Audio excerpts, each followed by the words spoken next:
Idhayakkani TV நேர்கள் அனைவருக்கும் இதயக்கணி விஜயன் வணக்கம். புலி வருதுன்னு சொல்லி சினிமாவிலேருந்து அரசியலுக்கு வந்துச்சு ஒரு புலி. அதாவது மே 4ஆம் தேதி தேர்தல் முடிவுகள் வெளிவர ஆரம்பித்ததுலேருந்து பார்த்தா 10ஆம் தேதி பதவியேற்பு நாள் வரைக்கும் தினமும் வந்து பக்குன்னு அரசியல்வாதிகள் எல்லாருக்குமே, மக்களுக்கும் உலகம் முழுவதும் உள்ள தமிழர்கள் எல்லாருமே இதை என்ன நடக்க போகுது, ஏது நடக்க போகுது, ஏன் இப்படி நடக்குது அப்படிங்கிற கேள்விகள் வந்துக்கிட்டே இருந்துச்சு. அது பதில் சொல்லிகிட்டே இருந்தாங்க. ஊடகங்களும் அடித்து விட்டாங்க. அடித்து விடுறதுனா இந்த மாதிரி அடித்து விடுறதை நான் பார்க்கவே இல்லை. இதில் என்னென்னா, ஆட்சி பொறுப்புக்கு வந்திருக்கின்ற தமிழக முதல்வராக பொறுப்பேற்றிருக்கின்ற தவிக தலைவர் விஜய், அந்த கட்சியை பொறுத்தவரை ஆரம்பத்தில் கொஞ்சம் நமக்கு இது ஒரு குழப்பமாக இருந்துச்சு. இது என்ன இப்படி போகுதே, இவங்க ஏன் இப்படி நடந்துக்கிறாங்க, ஏன் காங்கிரஸில் போய் ஆதரவு கேட்டாங்க, மற்ற திமுக கூட்டணிச்சுக்கிட்ட ஏன் போய் ஆதரவு கேட்டாங்க, இப்படிலாம் நமக்கு ஒரு கேள்விகள் இருந்தால் கூட பொதுவெளியில் கவர்னர் தாமதப்படுத்துகிறாரு, கவர்னர் லேட் பண்ணுறாரு, கவர்னர் மேலே அரசியல் திரும்பிடுச்சு. இவங்க பக்கம் திரும்புகிற அரசியல் என்னாச்சுன்னா கவர்னர் பக்கம் திரும்பிடுச்சு. இந்த விஷயங்கள் எல்லாமே அவர் மேலே பழி போட ஆரம்பிச்சுன்னு பாரதிய ஜனதா அதுக்கான எந்த பதிலும் சொல்லலை.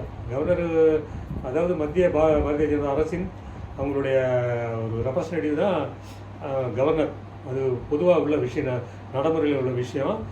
அவர் வச்சு அரசியல் பண்ண ஆரம்பிச்சிட்டாங்க. அவரை பற்றி காய் நடத்த ஆரம்பிச்சிட்டாங்க. கவர்னர் மாளிகையை சில பேர் சும்மா 1-2 பேர் சும்மா அப்படி பூச்சாண்டி காட்டினாங்க. அவங்கள போலீஸ் அள்ளிட்டு போயிடுச்சு. கவர்னரை டார்கெட் பண்ண ஆரம்பித்த நேரத்தில் இது என்னென்னா, விஜய்கிட்ட ஒரு பாராட்டுகிற ஒரு விஷயம், பல்வேறு விமர்சன கருத்துக்கள் அவர் முன்னே இருந்தால் கூட யாரும் அந்த கட்சியை சார்ந்த யாரும் நிர்வாகிகள் யாருமே வாயை திறக்கல. இது மாதிரி கவர்னர் இப்படி பண்ணுறாரு, நாங்கள் இப்படி பண்ணோம், நாங்கள் முயற்சி எடுத்தோம், அவர் இந்த மாதிரி எங்களை இழுத்தடிக்கிறாரு, எங்களை தாமதப்படுத்துகிறாரு, எங்களை ஆட்சி அமைக்க விடம் எதுவுமே சொல்லலை. அது ரொம்ப ஆச்சரியமாக இருந்தது. ஏதாவது சொல்லுவாங்கன்னு பார்த்தா ஒன்று கூட வரல, ரியாக்ஷன் வரல. தொண்டர்கள் அங்கங்கே கட்சியில் அடுத்த கட்ட நிர்வாகிகள் இந்த மாதிரி சில பேர் கவர்னரை கொஞ்சம் டார்கெட் பண்ணாங்க. பட் அது முழுமையாக இல்லை. அது ஒரு நல்ல அந்த பண்பு என்றைக்கும் இருக்கணும். தாவைக்கா பொறுத்தவரை இந்த பண்பு என்றைக்கும் இருக்கணும். இந்த சந்தர்ப்பத்தில் நான் கேட்டுக்கிறேன். இது என்னன்னா, ஆட்சிக்கு அப்படி இப்படின்னு சொல்லி பேசியது எல்லாத்தையும் பேசி இது பண்ணி ஆட்சிக்கு வந்துட்டாங்க. முதல்வராக 3 கோப்புகள் கையெழுத்து போட்டிருக்காரு. அது எல்லாமே ரொம்ப சிறப்பான விஷயங்கள். எடுத்தெடுப்பில் இலவசங்கள் ரொம்ப அதிகமாக போயிடாமல், அதாவது 500 யூனிட்டுக்கு மேலே போனால், அதாவது 100 யூனிட் வரைக்கும் இலவசம்னு சொல்லி திமுக கேன்சல் பண்ணிவிட்டு 500 யூனிட்டுக்கு மேலே போனால் இலவசம் கிடையாது, 500 யூனிட்டுக்குள்ளே பயன்படுத்தினாங்கன்னா 200 யூனிட் இலவசம் அப்படிங்கிறத, அது ஒரே ஒரு இது மட்டும் நமக்கும் கொஞ்சம் பயந்தோம். என்னத்தை அந்த உரிமை தொகை இந்த உரிமை தொகைன்னு அடித்து விட்டுருவாரோன்னு பயந்தோம். பட் ஆனால் ஒரே ஒரு இது மட்டும்தான் அறிவித்தாங்க. அதுக்கப்புறம் பெண்கள் பாதுகாப்பு, அதாவது சிங்கப்பன் சிறப்பு அதிரடிப்படை அப்படிங்கிற அந்த பேரில் ஒரு இதை உருவாக்கியிருக்காங்க. அது இன்று முதல், அதாவது ஆட்சி பொறுப்பேற்ற நேரம் முதலே அது பொறுப்புக்கு வந்துடுது. அதுக்கப்புறம் போதை ஒழிப்பு எங்கும் அது அனுமதிக்க மாட்டோம். அது எந்த ரூபத்தில் வந்தாலும் எப்படி வந்தாலும் அது இனிமேல் கிடையாது, அது இடம் கொடுக்க மாட்டோம் அப்படிங்கிறத அதை தெளிவாக சொன்னார். இது 3மே சிறப்பான விஷயங்கள் அப்படிங்கிறது பாராட்டுகள். ஆரம்பம் சரியாக இருக்குது, சரியாக போகிறாரு அப்படிங்கிறது ஓகே. அது என்னென்னா, ஆட்சி பொறுப்பு கவர்னருக்கு ரொம்ப டைம் எடுத்துக்கல இன்றைக்கி. அதாவது இந்த ஆட்சி பொறுப்பு ஏற்ற இந்த நேரு ஸ்டேடியத்தில் என்னென்னா, தமிழக அரசு வழக்கம் போல் திமுக அதிமுக இல்லாத வந்தாலும் தமிழக அரசு சின்னம் சின்னதாக தான் இருக்கும். அது பெருசுப்படுத்தவே மாட்டாங்க. ஜோசப் விஜய்ங்கிறது அவ்வளோ பெருசாக பிரம்மாண்டமாக இருக்குது. அதை பெருசாக ஃபோக்கஸ் பண்ணியிருக்காங்க எல்லா இடத்துலையுமே. அதை ஃபோக்கஸ் பண்ணி இது பண்ணி பதவியேற்பு விழா, அமைச்சரவை பதவியேற்பு விழா அப்படின்னு சொல்லி போட்டிருக்காங்க. கவர்னர் 10 மணிக்கு சரியாக வந்தவர் அவர் ஆங்கிலத்தில் அவங்களுக்கு எடுத்து கொடுக்காம தமிழ்லேயே அவங்கள சொல்ல வச்சு 2 வாட்டி, அதாவது கவர்னர் உரையை தமிழ்லேயே சொல்ல வச்சு அவங்களே பேச வச்சார். அதுக்கப்புறம் திருப்பி மறுபடியும் 2வது வாட்டி இவங்க அதை வழிமொழிகிற மாதிரி இவங்க பேசுனாங்க. அது நேரத்தை சரியாக கொண்டு போகிறார் கவர்னர் அப்படிங்கிறது அர்லேக்கருக்கு நமக்கு பாராட்டுகள். அது சரியாக அது நடைமுறைப்படுத்திக்கிட்டு இருக்காருங்கிறதுக்கு நம்ம பாராட்டுகள். ரொம்ப சுருக்கமாக எல்லாமே முடிஞ்சு போச்சு. ரொம்ப ஷார்ட் டைமில் எல்லாமே முடிஞ்சு போச்சு. அந்த பதவியேற்பு, அதாவது மூத்த அரசியல்வாதி செங்கோட்டையன், மாதவர்ஜனா, புஷி ஆனந்த் தான் முதல்ல வந்தார். அதுக்கப்புறம் நிர்மல்குமார், பெண் அமைச்சர், முதல் பெண் அமைச்சராக கீர்த்தனா, இவர்களெல்லாம் பதவி பிரமாணம் எடுத்துக்கொண்டார்கள். பொறுப்பு இனிமேல் தான் அறிவிப்பாங்க, அவங்க என்னென்ன பொறுப்பில் இருக்க போகிறாங்கன்னு அறிவிப்பாங்க, அது வரும். இதெல்லாம் முடிஞ்சதுக்கப்புறம் சம்பிரதாயங்கள் என்னென்னா, இதில் ஒரு விஷயம் ஆச்சரியமாக இருந்தது. செங்கோட்டையன் வந்தப்போ விஜய் எந்திரிச்சார், எழுந்திரினார். அவர் எந்திரிச்சாரோடனே ராகுல் எந்திரிச்சு நிற்கிறார், எல்லாருமே எந்திரிச்சிருந்தாங்க. அவர் போய் அவர் பதவி பிரமாணம் எடுத்துக்கிட்டு வரும்போது அவர் கட்டி பிடிச்சி அவரை இது பண்ணிவிட்டு அவர் உட்கார வரைக்கும் ஒரு நின்றுக்கிட்டு இருந்தார் விஜய். அப்படிங்கிறது அந்த மூத்த அரசியல்வாதிக்கு அவர் கொடுத்த மரியாதை மனசுக்கு நிறைவாக இருந்தது. எடப்பாடி பழனிசாமிங்கிற ஒருத்தர் பண்ண அவமரியாதையை விஜய் சரி செய்து விட்டார். அவர் அவ்வளவு இழிவாக அவரை பற்றி விமர்சனம் பண்ணார், அவ்வளோ மோசமாக பேசினார். அப்படி மோசமாக பேசுனதுடைய விளைவு என்னன்னா, 3ஆம் இடத்துக்கு தள்ளப்பட்டது கோபிச்செட்டிப்பாளையத்தில் அதிமுக.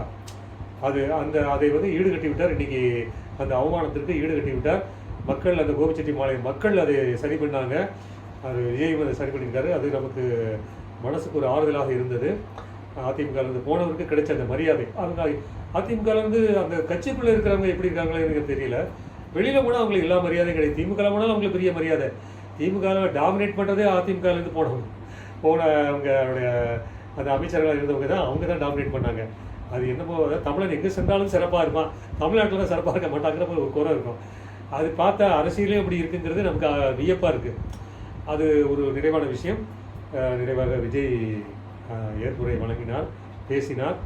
என்னென்னா, நல்ல சிறப்பான விஷயங்களை சுட்டி காட்டினார், நல்லா பேசினார். ஆனால் அந்த எமோஷன் ஏன் தேவையில்லாமல் வருதுன்னு தெரியல.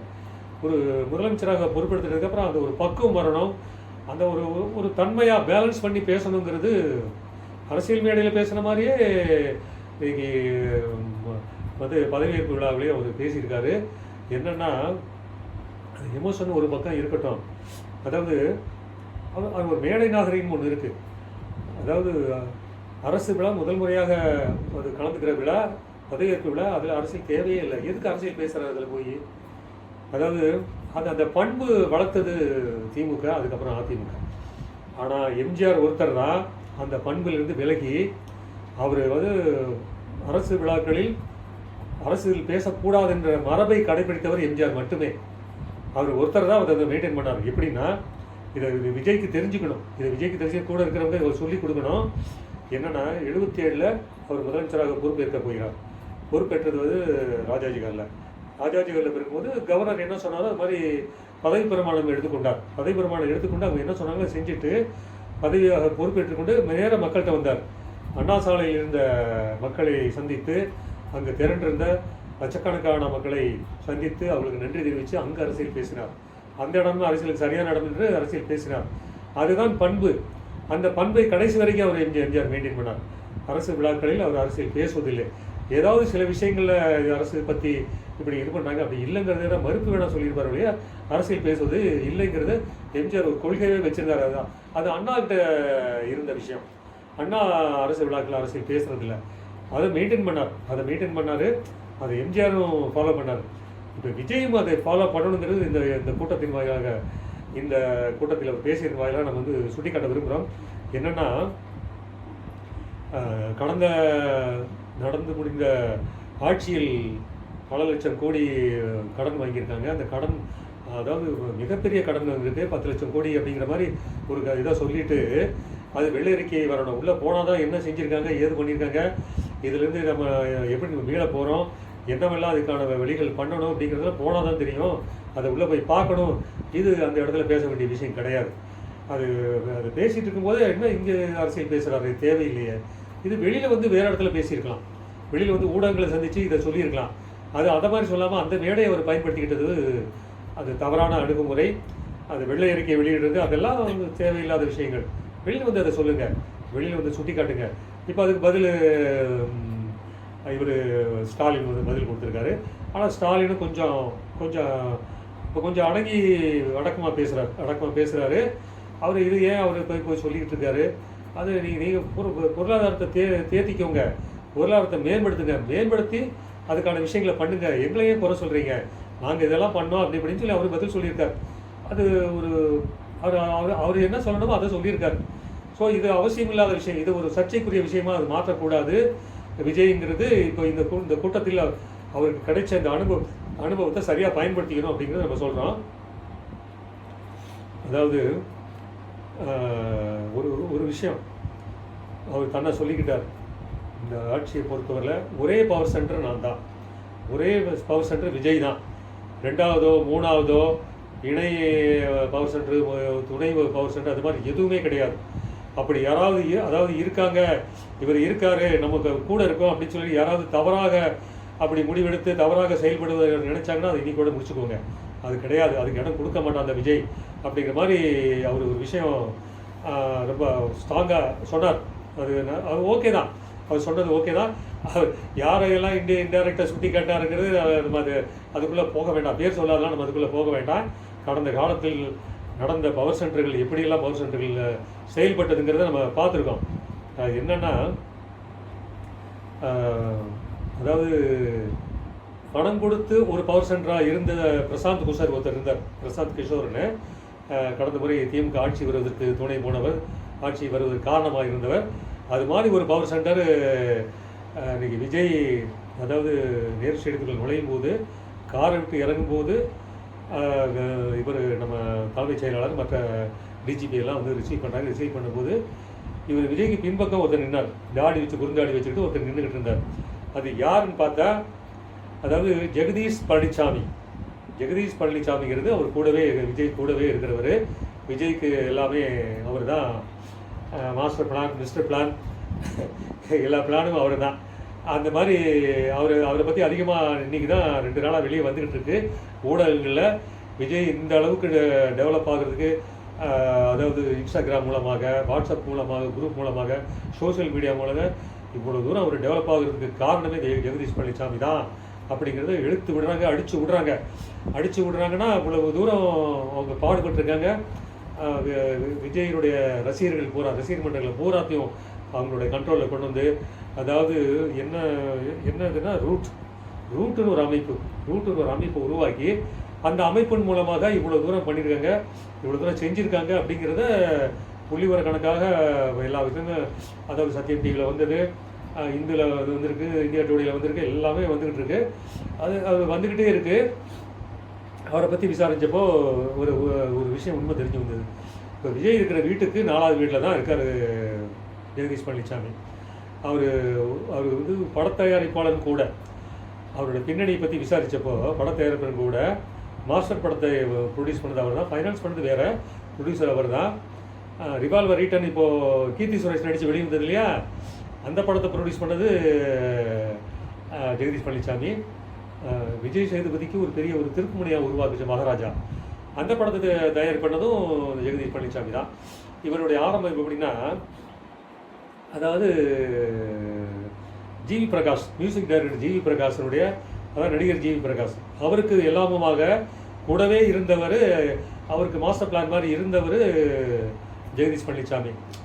அங்கேருந்து தான் அங்கே டெவலப் ஆகி அங்கேருந்து வந்தவர் தான் விஜய்கிட்ட வந்தவர் தான் இவர் விஜய்க்கு எல்லாமுமாக இருக்கிறார். அதாவது நான் சொன்னேன் இல்லையா, அவர் காரை விட்டு இறங்கி வந்து பின்னாடியே நிற்கிறார், வேறு யாரும் இல்லை. பவுன்சர்லாம் அந்தந்த பக்கம் நிற்கிறாங்க, இவர் கூடவே பின்னாடியே நிற்கிறாரு ஜெகதீஷ் பழனிசாமி. அங்கேருந்தா நிற்கிறான்னு பார்த்தோன்னா மேடையிலே பின்னாடி நிற்கிறார். மேடையிலையும் பதவியேற்பு, அவர் விஜய் பதவியேற்கிற அந்த விழா மேடையிலையும் அவர் நிற்கிறார். அவர் அப்படி அதாவது எங்கும் நீக்கமாக நிற்கிறாங்கிற மாதிரி கூடவே இருக்கார். அவர் இந்த பவர் சென்டர் இவருக்கு அப்புறம் வேறு யாரும் இல்லைங்கிறது ஜெகதீஷ் பழனிசாமிக்கும் அது புரிஞ்சிருக்குமா என்ன தெரியாது. அவர் என்னென்னா அவ்வளோ தூரம் ஒர்க் அவுட் பண்ணியிருக்காரு, அவ்வளோ தூரம் மூளை பண்ணியிருக்காங்க. அவரை பற்றி ஆகாவோக இவர் மாதிரி ஒரு மூளைக்காரன் எவனும் கிடையாதுங்கிற மாதிரிலாம் சொல்கிறாங்க. அப்படி சொல்லியிருந்தா 234 தொகுதியிலையும் வந்து விஜய் ஜெயிச்சிருக்கணும். ஸோ அதனால் அவர் விஜய் மீது ஒரு விஷயத்தை வந்து நெகட்டிவாக சொல்லணுங்கிறதுல அவருக்கு பங்கு இருக்குது. விஜயனுடைய சில ஆக்டிவிட்டீஸ், அதாவது விஜய்க்கு எதிரான நடிகர்கள், அதாவது அஜித் ஆகட்டும், வேறு எந்த நடிகராகட்டும், படங்கள் வந்தால் அந்த படங்களை பற்றி தவறாக விமர்சனம் பண்ணுறதை அது ஒரு வேலையாக செஞ்சாங்க, சமூக வலைத்தளங்கள் மூலமாக வேலையாக செஞ்சாங்க. அதுக்கு மூளையாக இருந்தவர் ஜெகதீஷ் பழனிசாமின்னு சொல்கிறாங்க. அது எந்த அளவுக்கு நிஜம் நமக்கு தெரியாது, பட் இப்படி நடந்திருக்கலாம். ஏன்னா அந்த மாதிரி விஜய் ரசிகர்கள் ரொம்ப அதிகபட்சமாக, அதாவது சோசியல் மீடியாவில் பதவியேற்புடைய ட்ரெண்டிங் ஆகும்போது த்ரிஷா பேரும் ட்ரெண்டிங் ஆகுது. அப்போ என்னதான் வேலை நடக்குது, என்னதான் விஜய் ரசிகர்களுக்கு இதுதான் வேலையாக வேலை கிடையாதா அப்படி மாதிரி விஜய் கட்சியினுடைய தொண்டர்களுக்கு தான் வேலையாங்கிற மாதிரி நம்ம கேட்க தோணுது. ஏன்னா இதுக்கு என்னென்னா, நீங்கள் வந்து யாரும் தவறு பண்ணக்கூடாது, தவறு பண்ண விட மாட்டேன், நான் ஊழல் பண்ண மாட்டேன், எனக்கு அது அவசியம் இல்லை, நான் வந்து மன்னப்பெருமையை சேர்ந்தவை இல்லை, ஆனாலும் நான் சாதாரண குடும்பத்தில் ரொம்ப கஷ்டப்பட்டு முன்னேற குடும்பத்தில் தான் நான் வந்து அதாவது ஒரு அசிஸ்டண்ட் டைரக்டரோட மகனாக தான் நான் வந்து என்னுடைய வாழ்க்கையை தொடங்குச்சு. அப்படி கஷ்டப்பட்டு முன்னேறின அந்த ஒரு சினிமாவில் ஒரு உச்சத்தை பார்த்துருக்கேன். இப்போ அரசியலுக்கு வந்திருக்கேன். அதனால் எனக்கு நான் தவறு பண்ணணும்னு அவசியம் இல்லை, நான் ஊழல் பண்ண அவசியம் இல்லை, ஒரு ரூபா கூட நான் வந்து அதில் தவறு பண்ண மாட்டேன் அப்படிங்கிறத அவர் சொன்னவர். ஓகே, அது எல்லாமே சரி, அது கண்காணிப்பார், நான் வந்து உஷாராக இருக்கேன், நான் ரொம்ப இதாக இருப்பேன், நான் டெரராக இருப்பேன் அப்படிங்கிற மாதிரி தான் அவர் பேசுகிறாரு. அது என்னென்னா, கட்சி தொண்டர்களையும் இப்போ அவர் வந்து அவர் அரசை வந்து கட்டுப்படுத்துகிறாரு, அரசை தன்னுடைய கண்ட்ரோலில் கொண்டு வராரு, அதெல்லாம் ஒரு பக்கம். இது வரைக்குமே அவருடைய கட்சி கூட்டங்களாகட்டும், கட்சி மாநாடுகளாகட்டும், எதுலையுமே அவருக்கு கட்டுப்படலை தொண்டர்கள். அது அவங்க இவர் சொல்கிறதுக்கும் அவங்க செயல்பாடுகளுக்கும் எப்போ பார்த்தாலும் கோஷம் போட்டுக்கிட்டு இருக்காங்க, எப்போ பார்த்தாலும் வாழ்க்கை கோஷம் சொல்கிறாங்க, எப்போ பார்த்தாலும் ஆரவாரம் பண்ணிக்கிட்டு இருக்காங்க. அது மாற்றப்பட வேண்டும். இன்னொன்று, பேனர் கலாச்சாரம் இனிமேல் கூடாது. இது வரைக்கும் பேனர்கள் எங்கே பார்த்தாலும் பேனர் எல்லா கட்சி பேனரையும் பார்த்துட்டோம், எல்லா கட்சியினுடைய பேனரு ஆக்கிரமிப்பை நம்ம பார்த்துட்டோம். இனி அதை வந்து தவிர்க்கணும், விஜய் தவிர்க்கணும், கட்சி தொண்டர்களுக்கு அது புரிய வைக்கணும். அவருடைய ஆளுமை இனிமேல் அவருக்கு தனக்கு ஆளுமை இருக்குது, தொண்டர்கள்ட்ட சொன்னால் அவங்க கட்டுப்படுவாங்கிறத அவர் நிரூபிக்க வேண்டிய நேரம் வந்திருக்கிறது.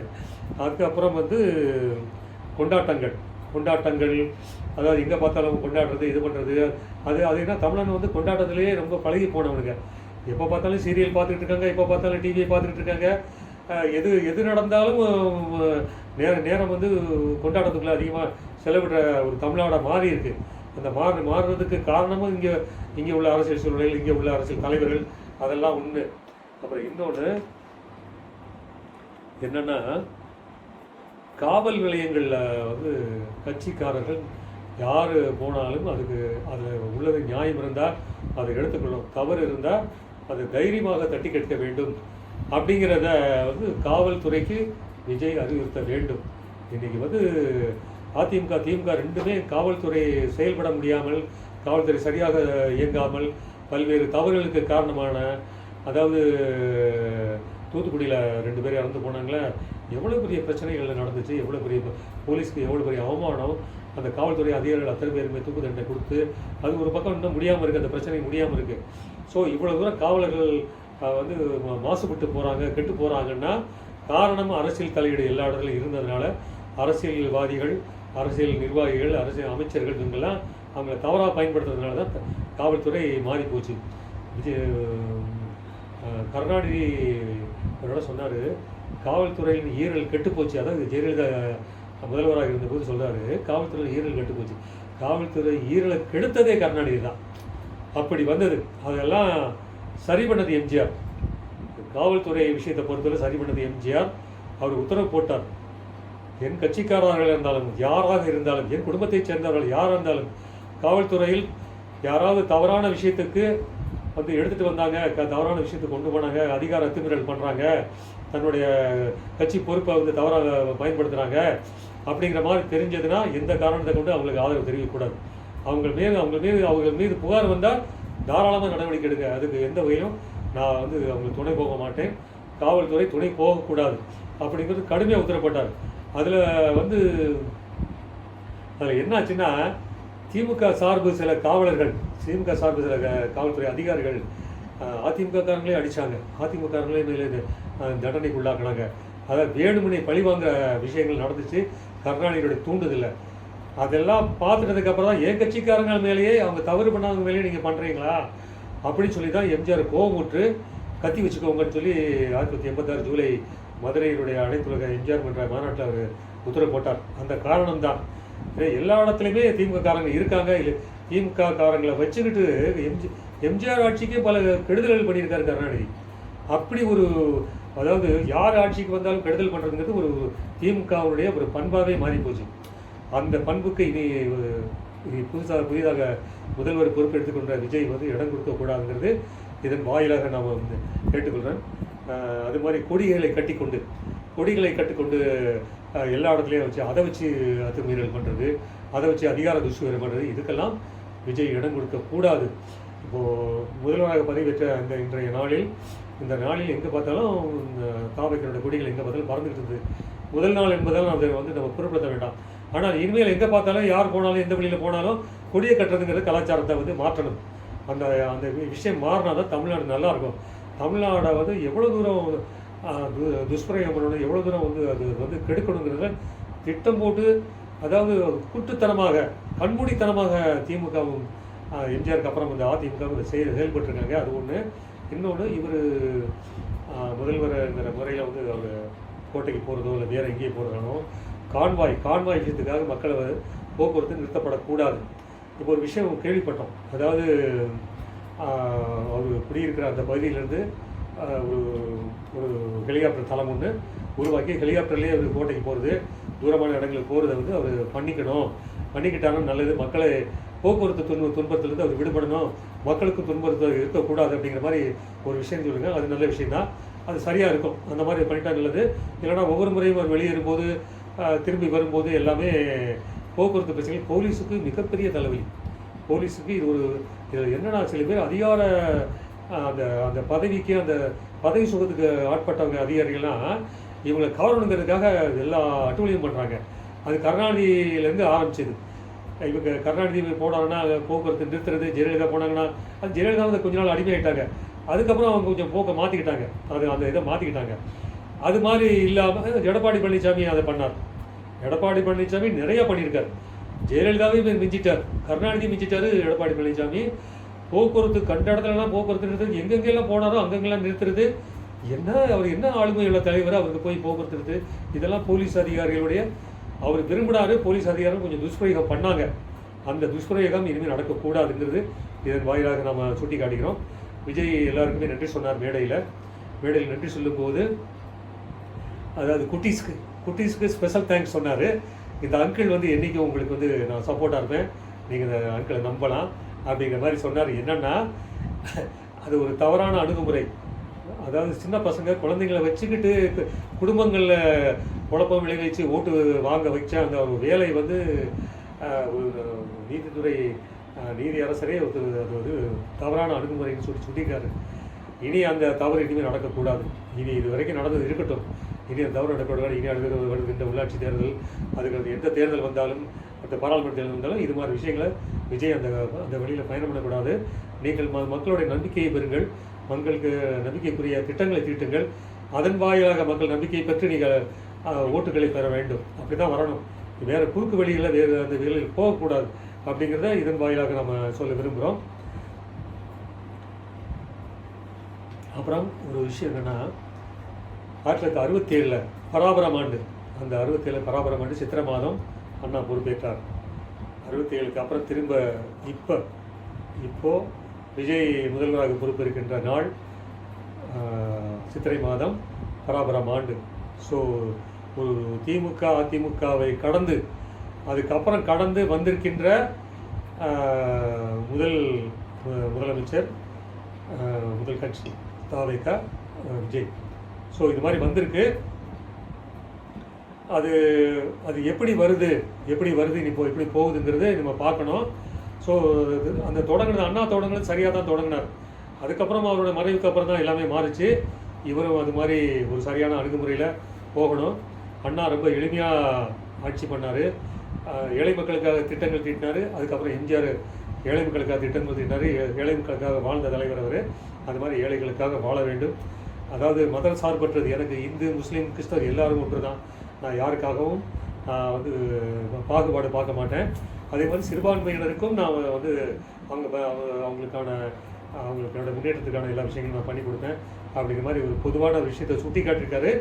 அவர் மீது ஏற்கனவே இருக்கின்ற சிறுபான்மை இனத்தை சேர்ந்தவர், அதனால் அவங்களுக்கு தான் முக்கியத்துவம் கொடுப்பாருங்கிறதுக்கு அந்த பழிச்சொல்லுக்கு மீண்டும் ஏற்கனவே கேட்டிருக்கோம். அந்த பழிச்சொல்லுக்கு ஆளாகக்கூடாது, கவனமாக இருங்க. ஏன்னா மதம் சார்ந்த பல விஷயங்கள் உங்களை சுற்றி இருக்குது, அதுக்குள்ளே சிக்கிடக்கூடாது, கவனமாக இருக்கணும் அப்படிங்கிறது நம்மளது வேண்டுகோள். அது பொதுவாக அது அந்த பேசும்போது ஒரு விஷயம், ஆண்டவனுக்கு நன்றி சொல்வோம் அப்படின்னு சொன்னார். அதாவது கடந்த ஜனவரி மாதம் தை மாதம் அன்று இன்று தமிழ் புத்தாண்டு அப்படிங்கிற மாதிரி அப்படி ஒரு விஷயத்த திமுககாரங்க மாதிரியே அவர் அடிச்சு விட்டார். அது ஏன் திமுககாரங்க அந்த அந்த பாடி அரசியலில் ஏன் திருப்பி மறுபடியும் அவர் வராரு? அப்பப்போ என்ன இருக்கோ அந்தந்த டைமில் மக்கள் எல்லாம் பொதுவாக வந்து எப்போ எதை வந்து தமிழ் புத்தாண்டுன்னு சொல்கிறாங்களோ அதைத்தான் தமிழ் புத்தாண்டு சொல்லணும். அது மாதிரி தை மாதத்தை அதாவது தை மாதம் தை பொங்கல் பொங்கல் திருநாள் அப்படின்னு தான் சொல்லி தான் ஒரு வாழ்த்து சொல்லணும். அப்படி தான் அவர் வச்சுக்கணும். சில விஷயங்களில் சில பண்டிகைகளுக்கு ஒரு வாழ்த்து சொல்லலை. அந்த குற்றச்சாட்டுலேருந்து விலகி யார் யார் என்னென்ன எதை விரும்புகிறாங்களோ, யார் இந்த மக்கள் எப்படி விரும்புகிறாங்களோ அந்த மக்களுடைய எண்ணப்படி அந்த விருப்பப்படி இவர் கரெக்டாக பேலன்ஸாக, அதாவது ரொம்ப ரொம்ப பேலன்ஸாக இருக்கணும். அது ரொம்ப கடினமானது. சினிமா மாதிரி இல்லை, சினிமா மாதிரி கிடையாது. இது அரசு அரசியல் இதிலெல்லாம் ரொம்ப கடுமையாக உழைக்கணும். ஏகப்பட்ட சவால், கடுமையான சவால் அவருக்கு முன்னாடி இருக்குது. அது எல்லாத்தையும் அவர் கடந்து சரியான முறையில் போகணும் அப்படிங்கிறத நம்ம அவருக்கு சொல்லிக்கிறோம். அதாவது இன்றைக்கி இந்த பதவியேற்பு நாளில் ராகுல் காந்தியை கூப்பிட்ருக்காரு. ராகுல் காந்தி வந்தது எல்லாம் ஓகே, அதெல்லாம் முடியாது. பட் எல்லாரையும் தமிழிசை சௌந்தரராஜன், நயனா நாகேந்திரன் இவங்கெல்லாம் கலந்துக்கிட்டாங்க. ஒரு பொதுவான ஒரு விழா மாதிரி அரசு விழாங்கிறதுனால பொதுவான விழாவை எல்லாருமே கலந்துக்கிட்டாங்க. அதெல்லாம் சரிதான். அதெல்லாம் அரசியல் அவங்க பண்ணுற அரசியலில் இவர் சிக்கக்கூடாது. அதுதான் முக்கியம். என்னென்னா இந்த தேர்தல் பிரச்சார நேரங்களில் விடுதலை வீரமணி விஜய்க்கு எதிரான கருத்துக்கள் நிறைய சொல்லியிருக்காரு. ஆனால் அதையெல்லாம் பொருட்படுத்தாமல் விஜய் நேரடியாக பெரியார் நிலைக்கு போய் பெரியாருடைய நினைவிடத்தில் மரியாதை பண்ணிவிட்டு வீரமணியை சந்தித்து அவருக்கு சால்வை போட்டு அவர்கிட்ட வாழ்த்து வாங்கியிருக்காரு. அது வீரமணியை பொறுத்தவரையில் ஒரு சார்பு நிலையிலே இருக்கார். இந்த யார் தப்பு பண்ணால் கூட அந்த தப்பை கண்டிக்கிறது கிடையாது. அவங்களுக்கு சப்போர்ட்டாகவே இருக்கார். அதை விட்டுட்டு இனிமேல் நடுநிலையாக, ஏன்னா விஜய் வந்திருக்காருங்கிறப்போ நடுநிலையாக அவருடைய கருத்துக்கள் இருக்கணும். யாருக்கும் பொதுவான கருத்து அவர் இருக்கணும். அது பெரியார் அந்த பண்புகளை வச்சுக்கிட்டு இருந்தார். அந்த பண்பு வீரமணிகிட்ட இல்லை. நடுவில் ஜெயலலிதா அவங்களுடைய சில நல்ல விஷயங்களை பாராட்டினார். அவங்களோட இணக்கமாக இருந்தார். அப்படிங்கிறதுலாம் திருப்பி முன்னாடி அதே மாதிரி வரணும் அப்படிங்கிறது தான் வீரமணிக்கு நாம் சொல்லக்கூடிய விஷயங்கள். அவர் நல்லா கற்றறிந்தவர். வீரமணியும் கற்றறிந்தவர். நிறையா விஷயங்கள் அவருக்கு தெரியும். அதெல்லாம் சரியான முறையில் வந்து அரசுக்கு எந்த அரசு வந்தாலும் செய்யலானுங்கிறத ஒரு குறி வச்சுக்கணும். ஒரு சுயநல அடிப்படையில் வந்து இருக்கக்கூடாதுங்கிறது இதன் வாயில் நான் சொல்லிக்கிறேன். இன்னொன்று, விஜய் கூட நடித்த பல நடிகர்கள் எல்லாம் இன்றைக்கி அந்த பதவியேற்புலாம் பார்த்தோம். எல்லாரையும் கூப்பிட்ருக்காரு. எல்லாரும் வந்தாங்க. எல்லாருமே சந்தோஷமாக பார்த்தாங்க, இது பண்ணாங்க. விஜயோட பெற்றோர் ஒரு சந்திரசேகர், அவங்க மனைவி சோபா எல்லாமே வந்தாங்க. என்னென்னா எஸ்என் சுரேந்தர் தாய்மாமன், விஜயோட தாய்மாமன் எஸ்என் சுரேந்தர் பாடகர்.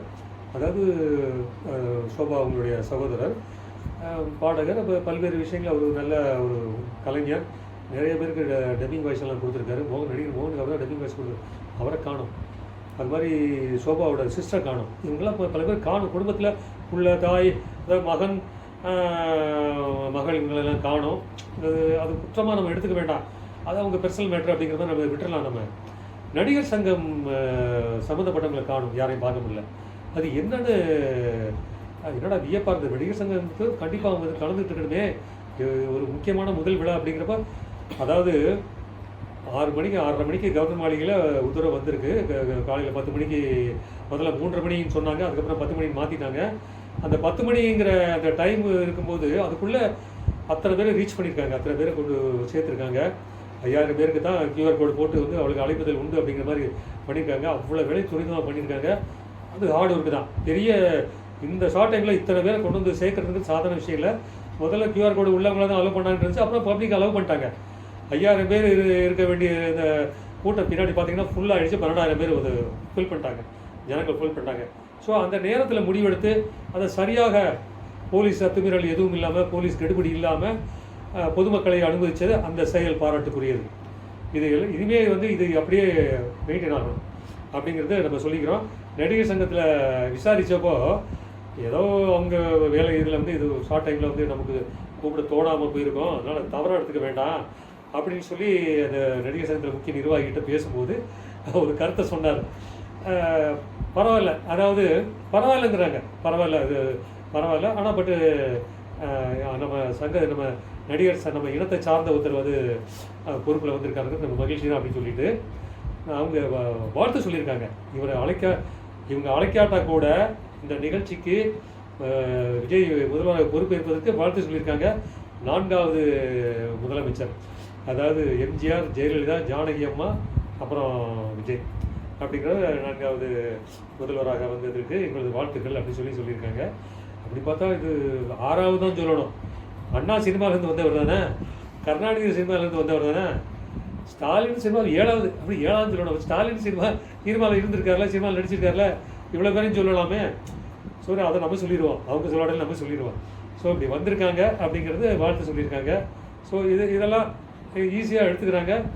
இந்த நம்ம சுட்டி காட்டின விஷயங்கள் எல்லாமே விஜயனுடைய கவனத்துக்கு போக வைக்கணும் அப்படிங்கிறத நாமளும் முன்னெடுத்துக்கிறோம். அது அதாவது தமிழகத்திற்கு ஒரு நல்ல எதிர்காலம் இருக்கிறது அப்படின்னு நாங்கள் நம்புகிறோம். தமிழ்தாய் வாழ்த்து 3வது இடத்துல வந்துருச்சு. முதல்ல வந்தே மாதரம், 2வது தேசிய கீதம் முடிச்சு தமிழ்தாய் வாழ்த்து அப்படிங்கிறது வந்தது. அது என்ன தவறு? அதை ஏன் தவறாக வந்து ப்ரொஜெக்ட் பண்ணுறாங்க? உடனே அரசியல் பண்ணுறாங்க. உடனே ஸ்டாலின் வந்து அவர் ஒரு பக்கம், 2வது இந்திய கம்யூனிஸ்ட்டு, இவங்க எல்லாம் அந்த கூட்டணி கட்சிகள் எல்லாம் ஆளாளுக்கு அறிக்கை விட ஆரம்பிச்சிட்டாங்க.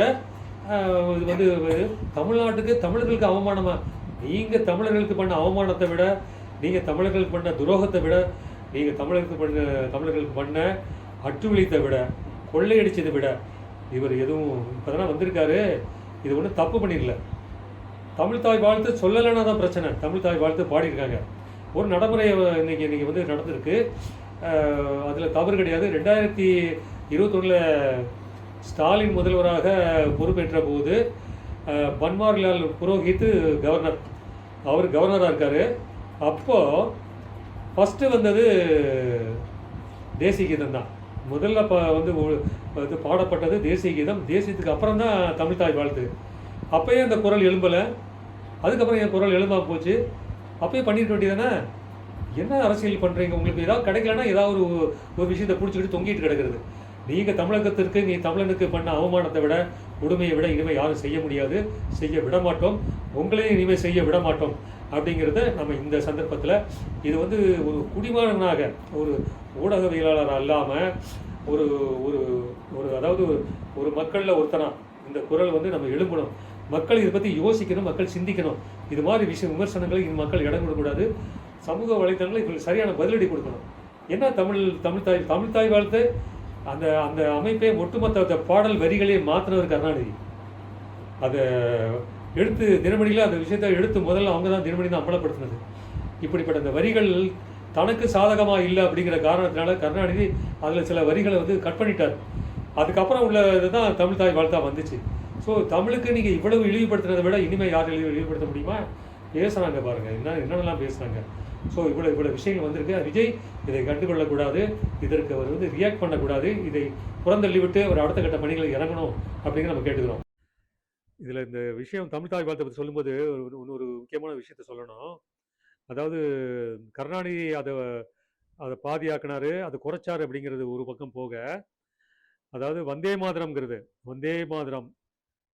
மாதரத்தை எழுதுனத ஒரு பெங்காலி பங்கிம் சந்திர சாட்டர்ஜி.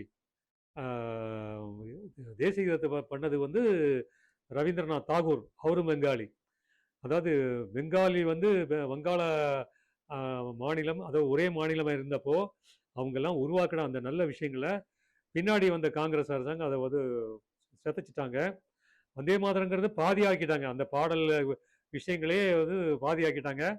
அதை முழுமைப்படுத்தினது பாரதிய ஜனதா தலைமையிலான மத்திய அரசு மோடி வந்ததுக்கப்புறம் அது முழுமைப்படுத்தினாங்க. அந்த முழுமைப்படுத்தினுடைய இது என்னென்னா, அது முழுமையான அது அரசு விழாக்கள் அது கொண்டு வரணும், அது பண்ணணுங்கிறத அது சரியான முறையில் அணுகப்படலைனால அது சட்டமாக்கிட்டு கடந்த பிப்ரவரியில் அதை வெளிப்படுத்தினாங்க, அதை அமல்படுத்தினாங்க. அதனுடைய அடிப்படையை அதை பேஸ் பண்ணி RN ரவி, அதாவது கடந்த முறை திமுக அரசாங்கத்தின் போது சட்டமன்ற கூட்டம் கூடும்போது கவர்னர் RN ரவி அதை முதல்ல பாடணும்னு சொல்லியிருக்காரு. சபாநாயகர் அதை மறுத்து, திமுக அதை மறுத்து வந்தே மாதரம் வந்து ஒரு கோட்சே இவங்கெல்லாம் கொண்டு வந்தது, ஒரு இவர் வீர சாவர்கர் இவங்கெல்லாம் கொண்டு வந்தது அப்படின்னு சொல்லி என்னென்னமோ சொல்லி, அது சபாநாயகருக்கு அப்பாவுக்கு அது தேவையே இல்லை. சபாநாயகர் சபை நாகரிகம் மீறிய விஷயம். சபை அன்னைக்கு யார் அன்னைக்கு அதை வந்து மாற்றி இது பண்ண இதுதான் இப்போ நடந்திருக்கு. அந்த சபை நாகரத்தை மீறினதுனால, இவரை அவமானப்படுத்துனதுனால, ஆர்.என். ரவி அவமானப்படுத்தினால அவர் சபையிலேருந்து வெளிநடப்பு பண்ணிட்டார். அங்கே வந்தே மாதரத்தை சட்டம், அதாவது மத்திய அரசால் சட்டம் இயற்றப்பட்டும் தமிழக சட்டமன்றத்தில் அது வந்து எதிரொலிக்கப்படலை, அது பாடப்படலை. அது கவர்னர் வேண்டியும் அது நடக்கலை. தமிழ் தாய் வாழ்த்து தான் அப்படிங்கிற மாதிரி சொல்லி என்னமோ இவங்க தமிழ் தாய் வாழ்த்துக்காக பிறந்தவங்கிற மாதிரி இது பண்ணி அநாகரிகமான அரசியலை நடத்தியது திமுக. அதை இப்போ சுட்டி காட்டணும்.